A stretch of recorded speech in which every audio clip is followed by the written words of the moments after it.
Hi, we are talking about the lesson planning. What is a lesson plan?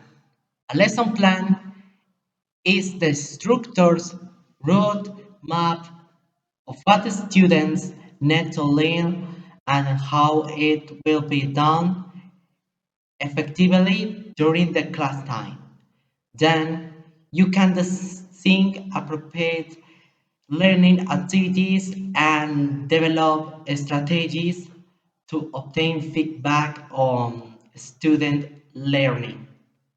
Having a carefully constructed lesson plan for each 3-hour lessons allows you to enter the classroom with more confidence and maximize your chance and of having of meaningful learning experience with your student. We have benefits of lesson planning, contributes the successful learning outcomes for the students in several ways, and well designed lesson plan. The first point is helps students and teachers understand the goals of an instructional model. And the second task is allows a teacher to translate the curriculum into learning activities. The third place is links the instructional materials with the assignment. The the fourth place is links at the assignment with the learning goal. The the five is helps assure and needed instructional materials are available. The last is enables the teachers to thoughtfully address individual learning needs among students. There are characteristics of the models in lesson planning. The first model is the Taylor's model. This model has four steps that run sequentially. The first step is specify objectives.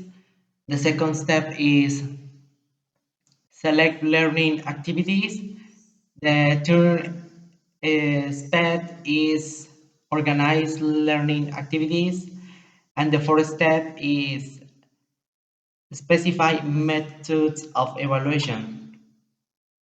Tyler's model is still used widely in spite of evidence that suggests that teacher really follows the sequential linear process outlined in the steps.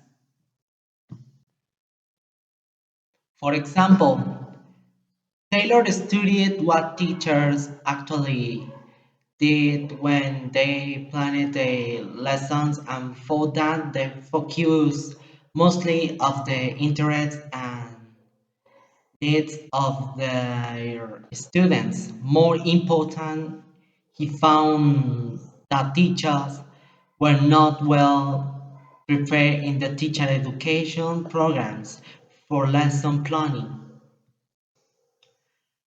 The last model is Ginger's model. The Ginger's model is a developed and alternative model in which planning takes place in the stage. The first stage consists of problem conception, in which planning starts with a discovery cycle of the integration of the teacher's goals knowledge. The second stage sees the problems formulated and a solution achieved. The third stage involves implementing the plan alone with its evaluation. Ginger sees this process as becoming routine, whereby each planning event is influenced by what went on before and what may happen in the future. He also sees a place for considering each teacher's experience as influencing this ongoing process of planning. What about the phrase in the lesson plan according to Shroom and Gleason? Shroom and Gleason point out at effective objectives. Describe what the students will be able to do in terms of observable behavior and when using the foreign language. Hence, the language a teacher use for stating objectives is important. This can include action verbs being used to identify desired student behavior and similar to those used in Bloom's taxonomy of thinking process. See Appendix B. Baked verbs such as understand, appreciate, enjoy, or learn should be avoided because they are difficult to quantify. Action verbs such as identify, present, describe, explain, demonstrate, lead, contrast, and debate are clear and easy for the students to understand what will be expected from them in each lesson. Why can't teachers debate from the original lesson plan? According to Bailey's study of six experienced English language teachers, come up with the following interest reason by teachers' deviation. The first is serve the common good. Her teachers are willing to debate on the original lesson plan because one student raised an issue that the teachers perceive of the relevance of the other students. The number two is teach of the moment.